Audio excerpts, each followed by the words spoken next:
What happens when a species that survived ice ages, world wars, and their own self-destructive tendencies walks into an alien bar? The galaxy is about to find out why humans don't just survive, they thrive on the impossible.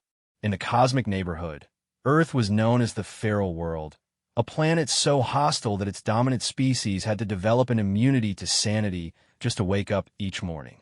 The aliens laughed at human psychology reports, dismissing them as fiction. After all, what rational being would choose to live on a world where the weather could kill you, the animals wanted to eat you, and your own kind invented weapons capable of ending all life, just because they were curious? But curiosity killed more than just cats.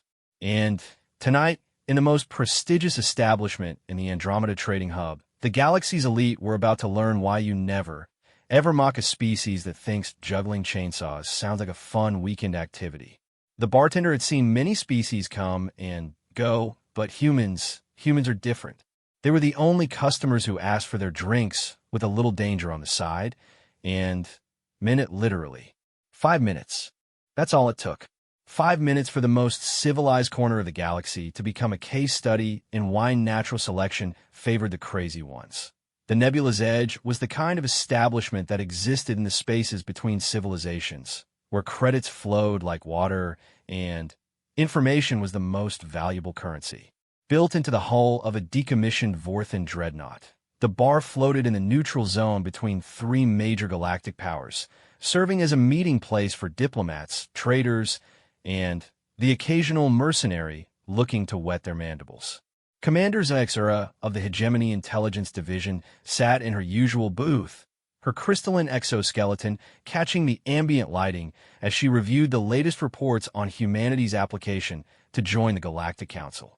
The documents spread across her personal display were, frankly, absurd. "Listen to this," she said to her companions, her voice carrying the musical tones of her species.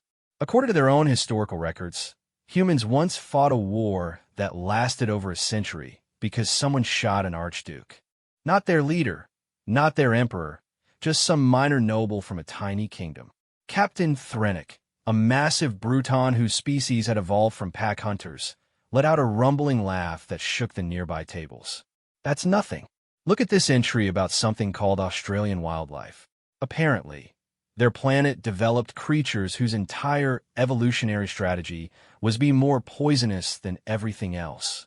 The third member of their group, Ambassador Quilix from the Serene Collective, maintained the composed demeanor her people were famous for. "Perhaps we should focus on their technological achievements rather than their psychological quirks." ZYXera's display shifted to show human technological development. "Their quirks are their achievements, Quilix. They went from figuring out agriculture to splitting the atom in less than 10,000 years. Most species take 50,000 years minimum for that progression." "Because most species don't have a death wish," Thrennic muttered, taking a long drink from his neutron ale.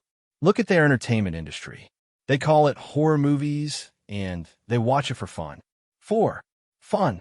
What kind of species enjoys being terrified? The conversation was interrupted by a commotion near the bar's entrance.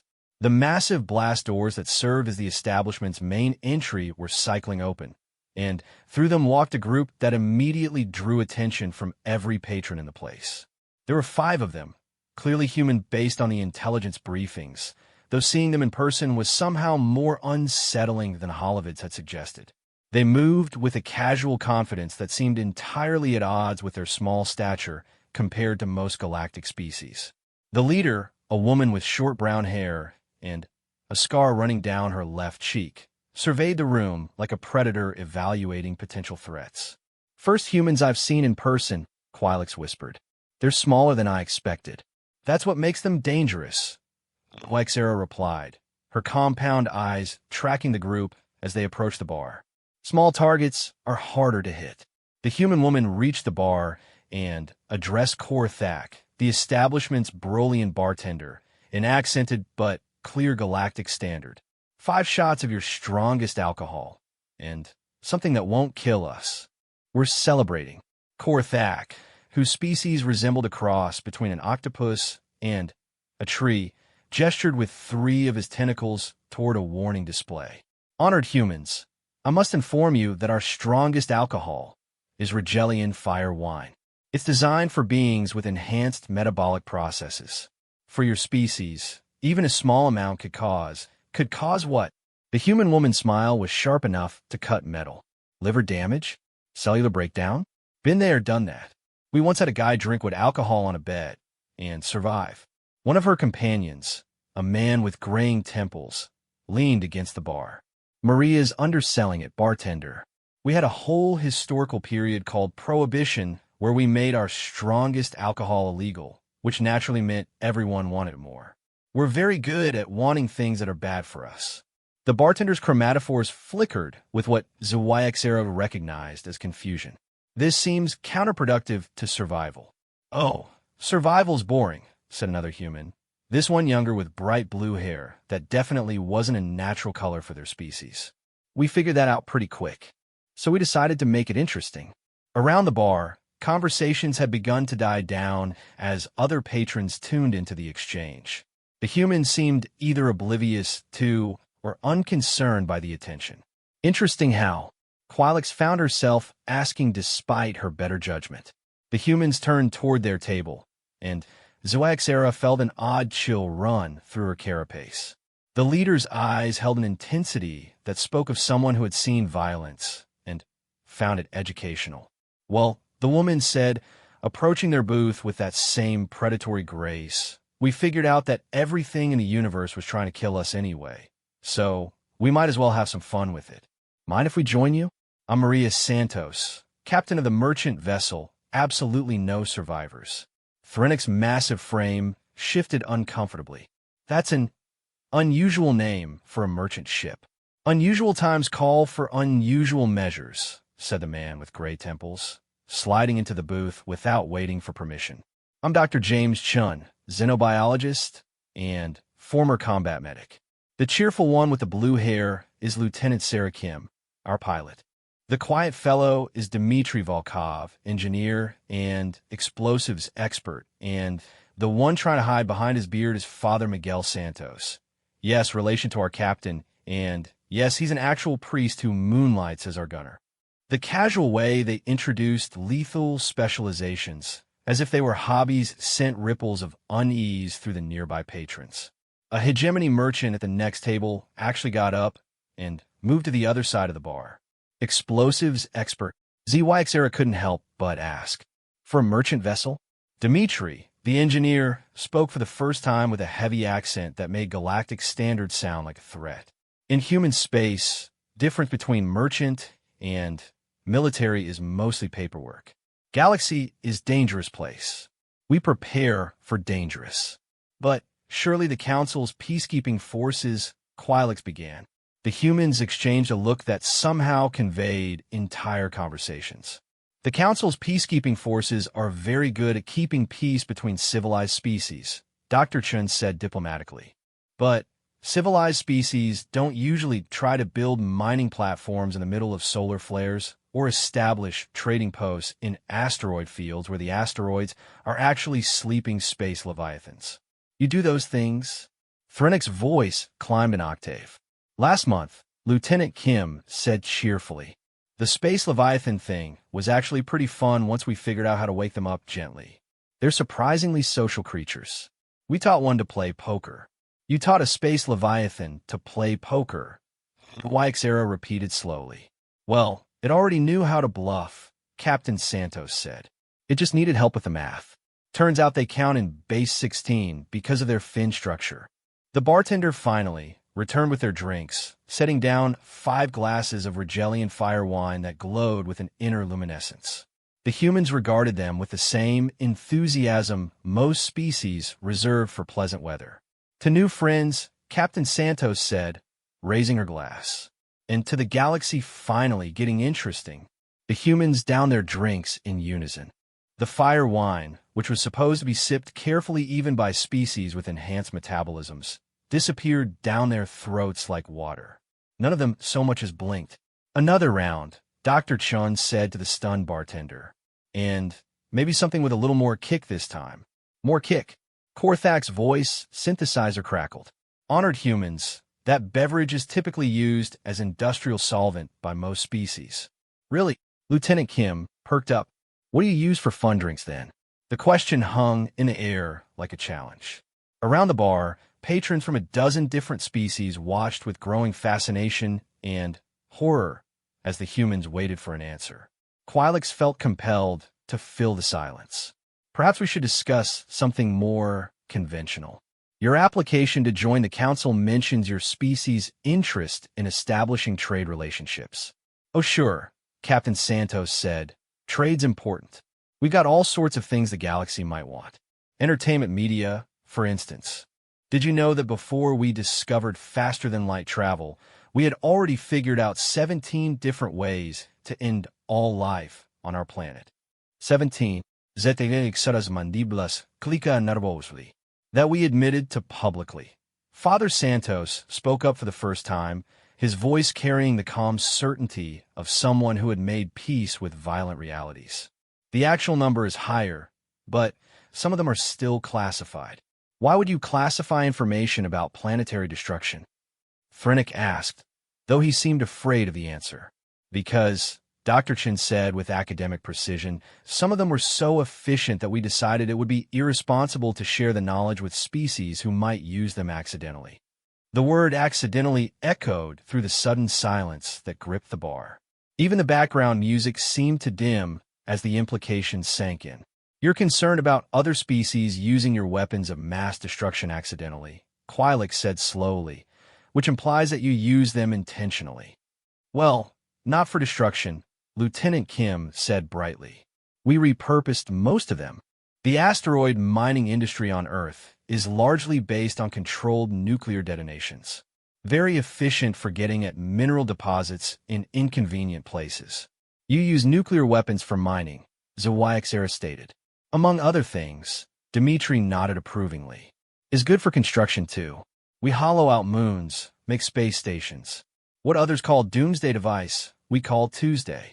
The casual nature of the statement was somehow more terrifying than if they had been boasting. These humans spoke about weaponizing the fundamental forces of the universe the way other species discuss gardening techniques. Your planet must be incredibly peaceful now, Quilix said hopefully, given that you've channeled these destructive impulses into productive endeavors. The humans looked at each other again, and Captain Santos began to laugh. It was not a pleasant sound. Peaceful? Oh, Ambassador, Earth is many things, but peaceful isn't one of them. We've got 3 different wars going on right now, 2 corporate disputes that involve armed spacecraft, and last month someone tried to weaponize a black hole. Tried to? Thrennick's voice was barely a whisper. It didn't work out the way they planned, Dr. Chen said with academic detachment. The black hole ended up being more useful for waste disposal. Very efficient, environmentally sound, and it adds an element of excitement to garbage collection that really improves worker satisfaction. You use black holes for garbage disposal and consider it an improvement because it's exciting. Zawyaxera felt her worldview starting to crack around the edges. You have to understand, Father Santos said gently, my species gets bored very easily. Boredom is actually more dangerous for us than most forms of physical threats. A bored human starts thinking about improvements, and human improvements tend to involve controlled explosions. Liut Kim nodded enthusiastically. Like the time we improved coffee by figuring out how to make it in zero gravity using plasma injection. Or when we improved music by developing instruments that use gravitational wave manipulation. You make music with gravitational waves? Quilix's composed demeanor was beginning to show cracks. The bass lines are incredible, Captain Santos said, though you have to be careful with the volume. Too loud, and you can accidentally create temporal paradoxes. Accidentally? Well, sometimes on purpose, but that's usually for artistic effect. The conversation was interrupted by a new arrival. Through the bar's entrance came a delegation of Zorati nobles. Their elegant silver forms moving with the fluid grace their species was known for. The Zorati Imperium was one of the oldest and most sophisticated civilizations in the galaxy, Their culture based on philosophical principles of logical perfection and emotional transcendence. Lord Veltar, recognizable by the complex geometric patterns inscribed on his silver skin, surveyed the bar with a kind of disdain reserved for encounters with lesser beings. His gaze settled on the humans with particular distaste. "So," he said in a voice like crystalline bells, "these are the famous humans we have heard so much about. How disappointing." The temperature in the bar seemed to drop several degrees. Conversations that had been starting to resume fell silent again as every patron sensed the shift in atmosphere. Captain Santos looked up at the Zorati Lord with an expression of polite interest. "Disappointing how? We had heard tales of a species so primitive and violent that they posed some sort of threat to galactic civilization." Lord Veltar continued, his voice carrying the kind of casual cruelty that came from millennia of assumed superiority. "Instead, we find a handful of barely evolved apes drinking poison and telling tall tales." The humans' reactions were immediate and perfectly synchronized. They all turned to look at Lord Veltar with the same expression of mild curiosity, like scientists observing an interesting specimen. "Barely evolved apes," Dr. Chen repeated thoughtfully. "That's interesting. Tell me, Lord Veltar, how long did it take your species to develop faster-than-light travel?" The question seemed to catch the Zorati off guard. 12,000 of your years, from the discovery of quantum mechanics to practical application. A relatively rapid advancement by galactic standards. 12,000 years, Lieutenant Kim nodded. "We did it in 47. Impossible." "Actually," Father Santos said mildly, "we cheated. We started with the assumption that the universe was actively trying to kill us, and worked backward from there. When you begin with the premise that physics is basically cosmic hostility made manifest, faster-than-light travel becomes a survival necessity rather than a luxury. Your mathematics must be primitive," Lord Veltar said dismissively. "Advanced calculation requires emotional transcendence, freedom from the crude impulses that plague lesser species." Dmitri laughed, a sound like grinding metal. "You think emotion makes math harder? My friend, we invented calculus while fighting wars. We developed quantum mechanics in middle of global depression. We figured out nuclear physics while species was trying to kill itself. The more stressed we are, the faster we innovate," Dr. Chun added helpfully. "Panic is actually excellent for scientific breakthrough. Nothing motivates a human scientist like the possibility of everything ending horribly, which explains why our technology tends to be so robust," Captain Santos said. "When you design everything assuming it's going to be used in the worst possible circumstances by someone who's probably terrified and possibly concussed, you end up with very reliable equipment." Lord Veltar's silver skin began to show patterns of agitation. "This is precisely what I mean. Your species exhibits signs of severe psychological dysfunction. You speak of violence and chaos as if they were virtues." "Not virtues," Father Santos corrected gently. "Tools. Violence is like fire, incredibly dangerous, but also incredibly useful if you know how to control it. And chaos," Captain Santos added, "is just another word for unexpected opportunity. The galaxy's a chaotic place, Lord Veltar. Fighting that fact is like trying to argue with gravity."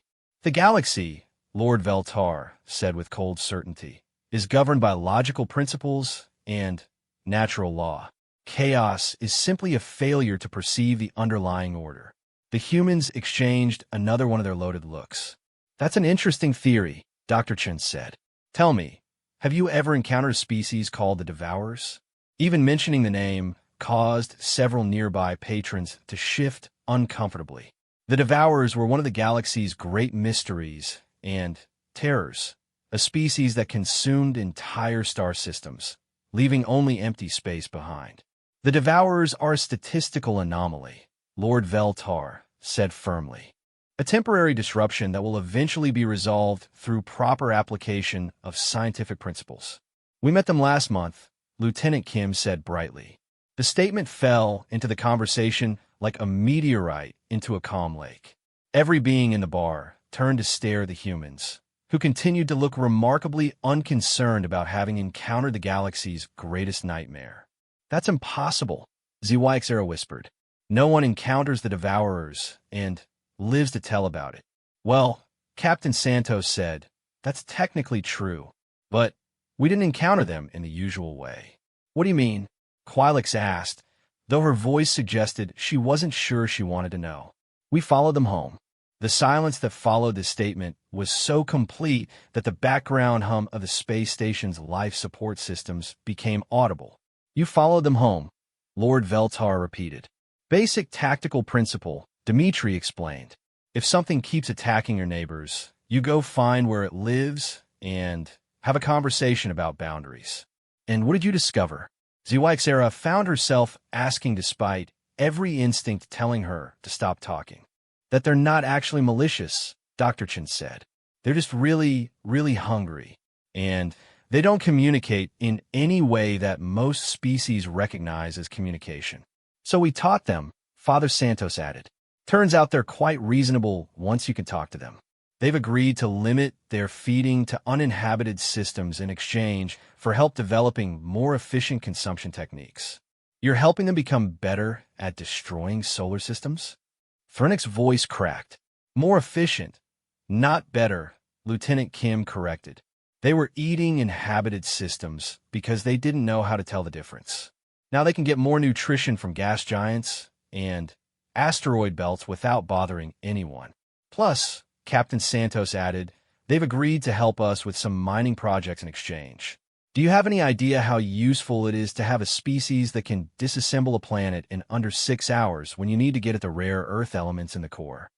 Lord Veltar's silver skin was now showing patterns that ZYXera recognized as extreme agitation.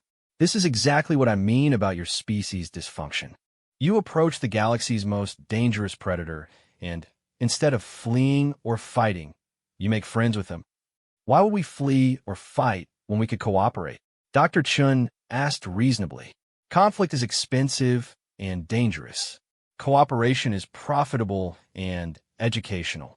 Besides," Dmitri added with his metal-grinding laugh, "it's not like we are not dangerous ourselves. Maybe Devourers should be worried about meeting us." The implications of that statement settled over the bar like a toxic cloud. These humans had not only survived an encounter with the Devourers, they had made the Devourers concerned about them. "What exactly," Quilix asked very carefully, "did you do to make them worried?" "Nothing dramatic," Captain Santos said dismissively. "We just showed them our history files. Once they realized we were the species that nearly drove ourselves extinct multiple times for ideological differences, they became very interested in establishing diplomatic relations." "You used your capacity for self-destruction as a diplomatic tool," ZYXera said. "Well, yes. Fear of mutual annihilation is the basis of most successful negotiations.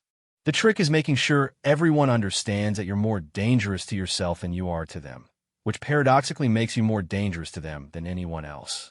Lord Veltar's agitation patterns were now so intense that his silver skin looked like a storm-tossed sea. "This is madness. Pure, undiluted insanity." Captain Santos looked up at him with an expression of mild surprise. "Madness? Lord Veltar, we prefer to think of it as aggressive creativity.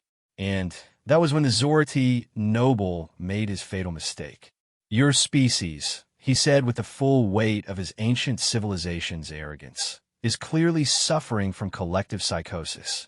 The galaxy would be better served if humanity remained quarantined on their primitive world until they develop actual sanity." The change in the humans was instant and profound. The casual friendliness vanished, replaced by something that made ZYXera's combat instinct scream warnings. The humans didn't move, didn't raise their voices, didn't make any threatening gestures. They just smiled. The quality of silence in the nebula's edge had changed. What had been the absence of sound was now the presence of tension so thick it seemed to have physical weight. Every patron in the establishment had gone perfectly still, the kind of stillness that prey animals achieved when they realized they were being hunted. The human smiles were identical, not the expression of happiness, but the baring of teeth that preceded violence. It was a look that transcended species barriers, speaking to something primal and universal about the nature of predators. Sanity, Captain Santos said softly, her voice carrying clearly in the absolute quiet. That's an interesting word choice, Lord Veltar. Indeed it is, Dr. Chin agreed, his academic tone somehow more unsettling than any threat. In human psychology, we have a term for the kind of perfect logical consistency your species prides itself on. We call it pathological rigidity. Lieutenant Kim tilted her head like a bird studying an insect. It's actually a sign of cognitive dysfunction. Healthy minds adapt to new information and changing circumstances.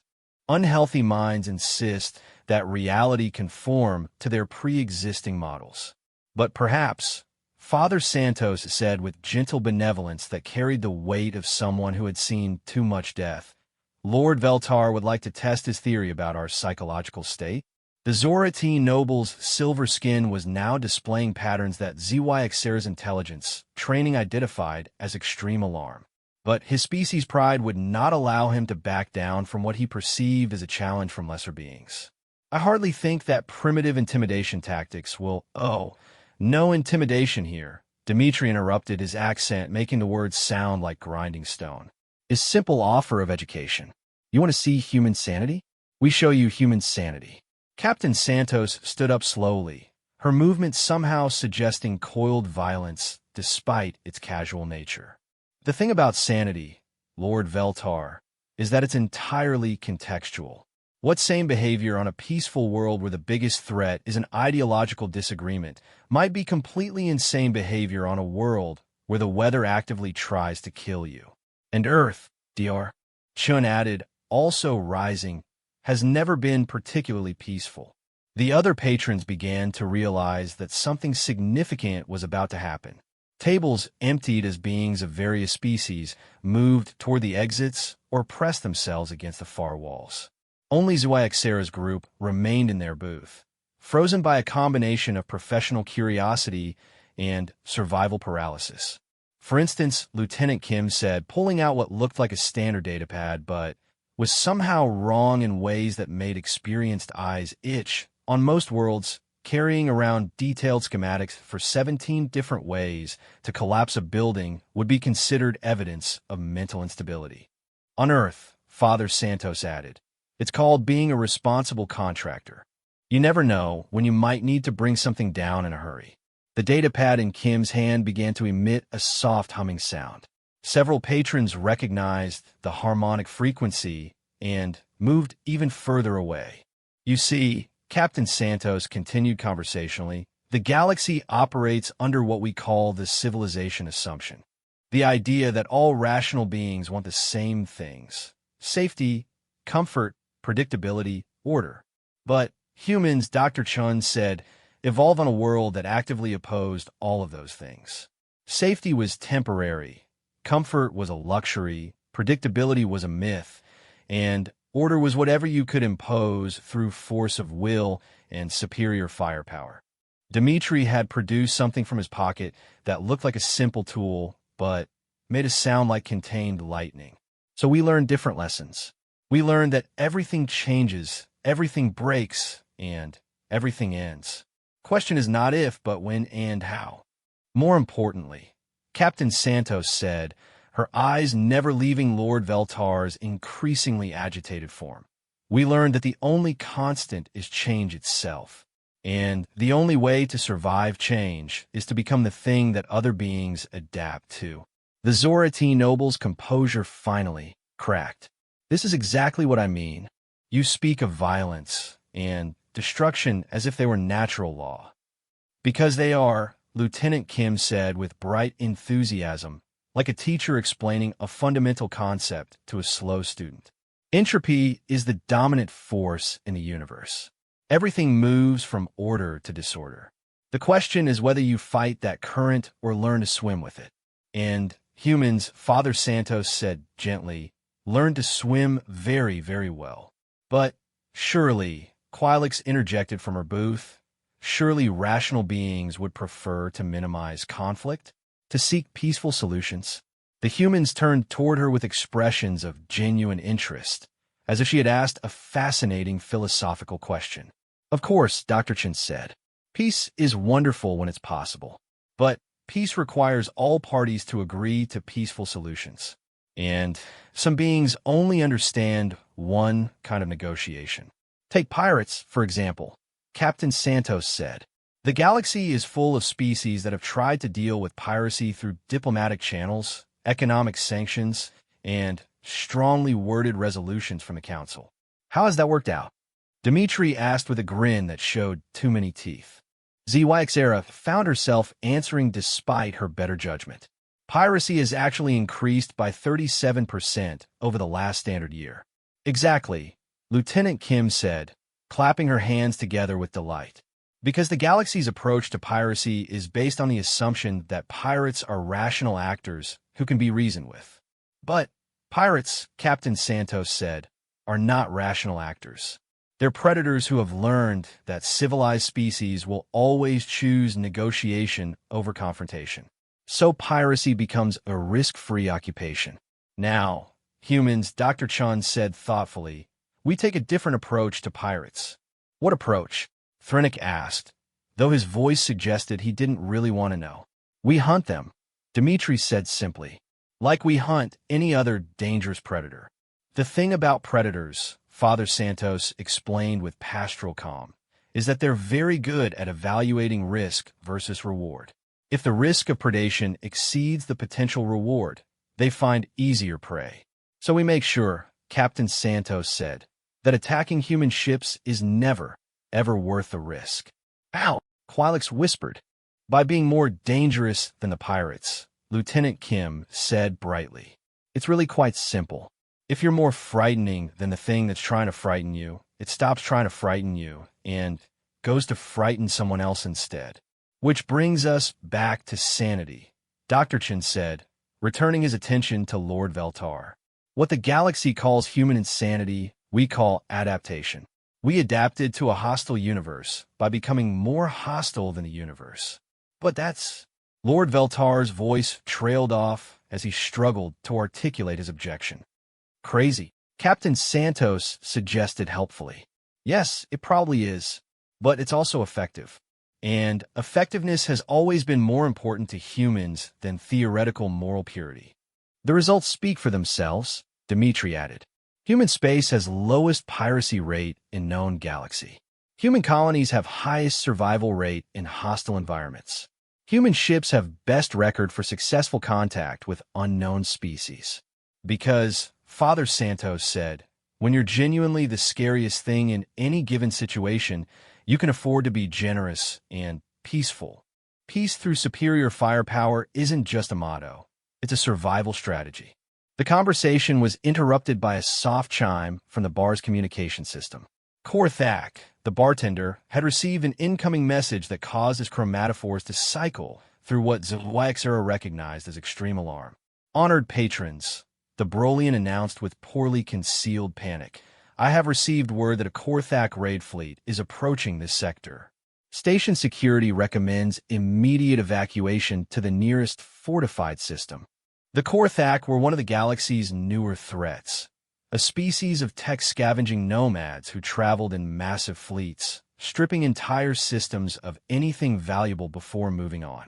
They were known for their aggressive tactics and their complete disregard for civilian casualties. The announcement sent the remaining patrons into a frenzy of activity. Tables were abandoned as beings rushed for the exits, desperate to reach their ships before the raiders arrived. The bar emptied in minutes, leaving only ZYXera's group, the humans, Lord Veltar's delegation, and a handful of staff who were frantically trying to secure valuable equipment. Well, Captain Santos said into the sudden chaos, this is convenient timing. Convenient how? ZYXera asked, though she was beginning to suspect she knew the answer. Lord Veltar here was questioning our sanity, Dr. Chen explained. And now we have an opportunity for a practical demonstration. A demonstration of what? Lord Veltar demanded, though his silver skin was showing patterns of deep unease. Of why, Lieutenant Kim said cheerfully, human insanity is actually quite useful in situations like this.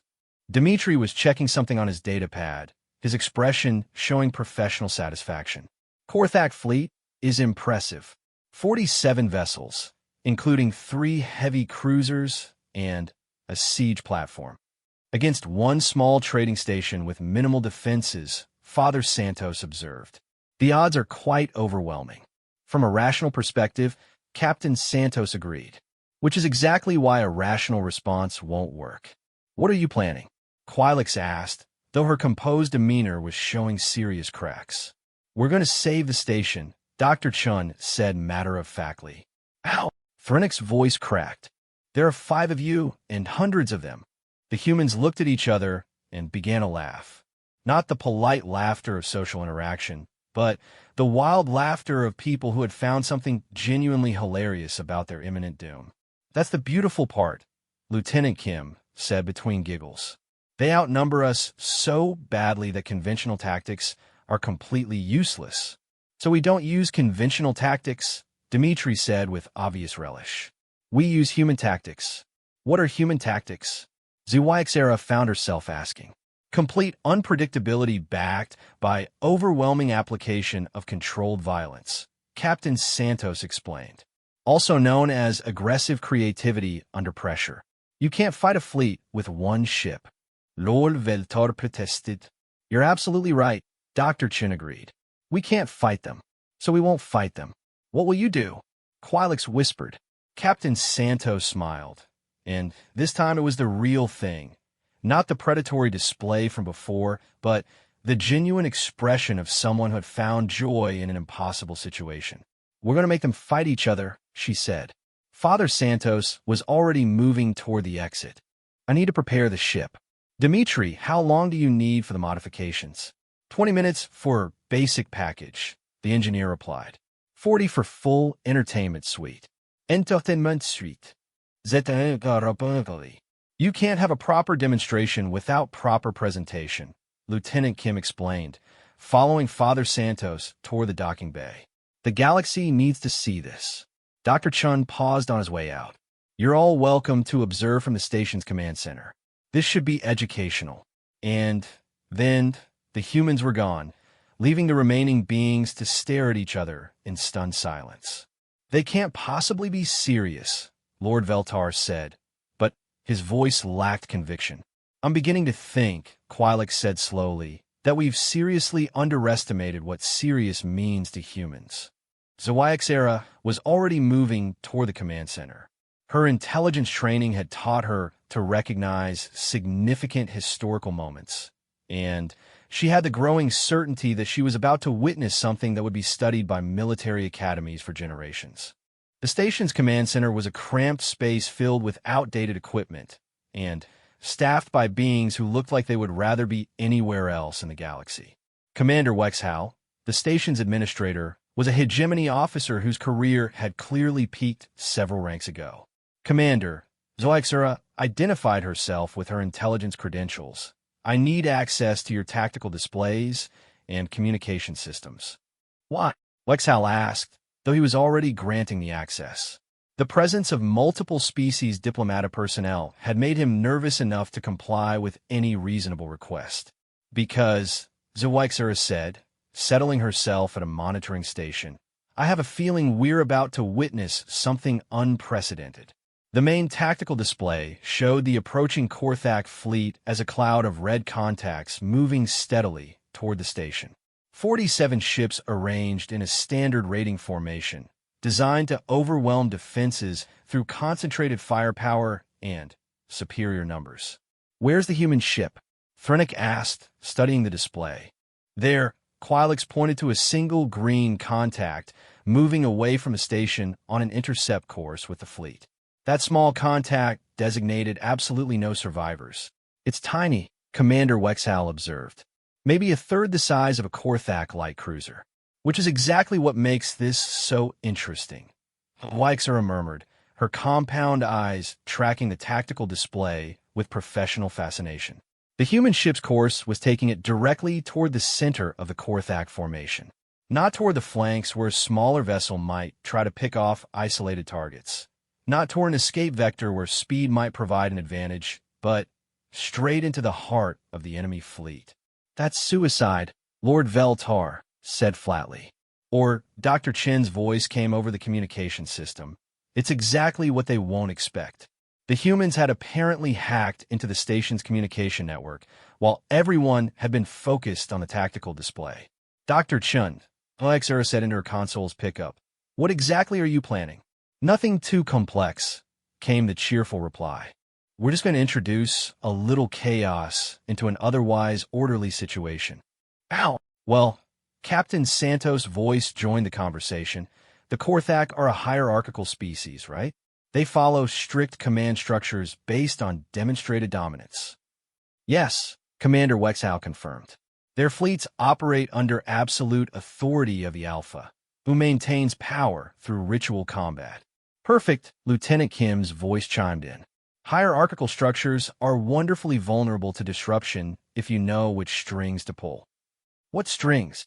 Quilix asked, though she sounded like she wasn't sure she wanted to know. "The ones marked pride and territorial instinct," Dmitri replied.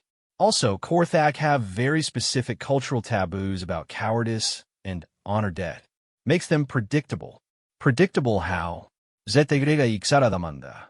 "You'll see," Father Santos said, and there was something in his voice that made everyone in the command center suddenly very afraid for the Korthak. On the tactical display, the human ship had reached the outer edge of the raider formation. Instead of opening fire or attempting evasive maneuvers, it did something that made every being in the command center question their understanding of space combat. It stopped, dead stop, right in the middle of the enemy fleet. 47 Korthak vessels, each armed with enough firepower to level a small city, and the humans had parked themselves in the middle of them like they were claiming a convenient parking space. "What are they doing?" Lord Veltar whispered. "Creating a target-rich environment," Dr. Chen replied. "The Korthak are now faced with a single enemy vessel surrounded by their own ships. Any weapon fired at us has a significant probability of hitting their allies instead. But they'll just coordinate their fire," Commander Wexhau protested. "Standard fleet tactics call for synchronized bombardment to minimize friendly fire risk." "Standard fleet tactics," Captain Santos said, "assume you're dealing with a rational opponent who follows predictable patterns." What happened next violated several fundamental principles of space combat. The human ship didn't fire weapons, didn't deploy defensive measures, didn't attempt to jam enemy sensors. Instead, it broadcast a message on all frequencies that made the universal translator struggle to process the content. The message was simple, delivered in perfect Korthak military pidgin.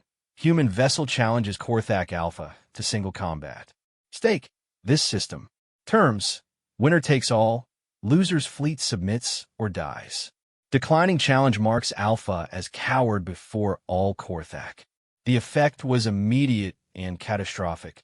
The Korthak fleet's formation began to dissolve as individual vessels started maneuvering for better positions to witness the challenge. Korthak culture viewed single combat as the highest form of honor, and the challenge had been issued in terms that made it impossible for their Alpha to refuse without losing face before his entire fleet. "They can't be serious," Lord Veltar said. "One ship against a heavy cruiser." "Oh, they're serious," Wexhau said, watching the tactical display with growing amazement. "But not about the single combat." "Then what?" Quilix began. "Look at the positioning," Wexhau interrupted. "The Korthak ships have reorganized themselves into a circle around the human vessel and their Alpha's cruiser. Perfect visibility for witnessing the challenge, but also perfect crossfire pattern if shooting starts." Thrennick finished his military experience finally, catching up with the tactical implications. "Exactly. The humans have turned the entire Korthak fleet into a circular firing squad." On the display, the Alpha's heavy cruiser was moving to accept the challenge. The vessel was 3 times the size of the human ship and bristled with enough weaponry to fight a small war. By any rational measure, the confrontation should last approximately 30 seconds. "Human vessel." The Korthak Alpha's voice came over the communication channel, Translated into galactic standard by the station systems. You have issued challenge in proper form. I accept terms. Prepare to die with honor. Much appreciated, Captain Santos replied cheerfully. Before we begin, though, there's one small detail we should probably mention. What detail? The Alpha demanded. Well, Dr. Chun said in his most academic tone, we're not actually planning to fight you. The silence that followed this statement was so complete that the background radiation of space seemed loud by comparison. Not planning to fight? The Alpha repeated. Oh no, Lieutenant Kim said brightly. Fighting would be fair, and we gave up on fair sometime around the invention of gunpowder. We're planning to cheat. How does one cheat in single combat? The Alpha asked, though there was a note of genuine curiosity in his voice now. By redefining what constitutes single combat, Dmitri replied. You see, in human culture, when someone challenges you to single combat, traditional rules allow for choice of weapons. Yes, the Alpha confirmed. You may choose weapons. I chose plasma cannons and ion torpedoes. Excellent choices, Father Santos said approvingly. We choose black holes. The statement hung in space like a gravitational anomaly, warping the normal flow of conversation around its implications. Black holes are not weapons, the Alpha protested. They're if you know how to use them properly, Captain Santos replied. Which brings us to our second cultural tradition. Humans don't fight fair, we fight to win. And that was when a human ship disappeared. Not destroyed, not damaged, not disabled. Gone. Completely absent from every sensor in the system, as if it had simply decided to stop existing. Where did they go? Commander Wexhall demanded, frantically cycling through sensor modes. Nowhere. Dr. Chin's voice came from everywhere at once, no longer confined to a single communication channel, but somehow speaking through every piece of electronic equipment on the station simultaneously. We're exactly where we were. We just changed our relationship with space-time. That's impossible, Lord Veltar said. Most things are impossible. Lieutenant Kim's voice joined the omnipresent conversation, until someone does them anyway. Humans are really good at doing impossible things. On the tactical display, something was happening to the Korthak formation. The ships were still there, still in their perfect circle, but something was wrong with the space around them. Gravitational sensors were registering anomalies that shouldn't exist, and the fleet's formation was beginning to distort as individual vessels found themselves dealing with spatial geometry that didn't follow normal rules. What are you doing? The Alpha demanded, his voice carrying the first notes of actual concern. Creating a localized gravitational field with some very interesting properties, Dmitri explained. You see, we learned to weaponize black holes shortly after we figure out how to make them. Turns out they're incredibly useful for adjusting the tactical balance in fleet engagements. By making space itself unstable, Father Santos added. When the fundamental structure of reality becomes unreliable, conventional tactics tend to stop working. The Korthak ships were now actively fighting to maintain formation as space around them twisted into configurations that violated several laws of physics. Some vessels were experiencing time dilation. Others were dealing with gravitational shear that threatened to tear their hulls apart. And a few were discovering that their weapons systems were now firing backwards through folded space-time. This is cheating, the Alpha protested. Yes, Captain Santos agreed. Umanstet. We cheat constantly, creatively, and with great enthusiasm. We've made cheating into an art form. But more importantly, Dr. Chun continued, we've made it effective.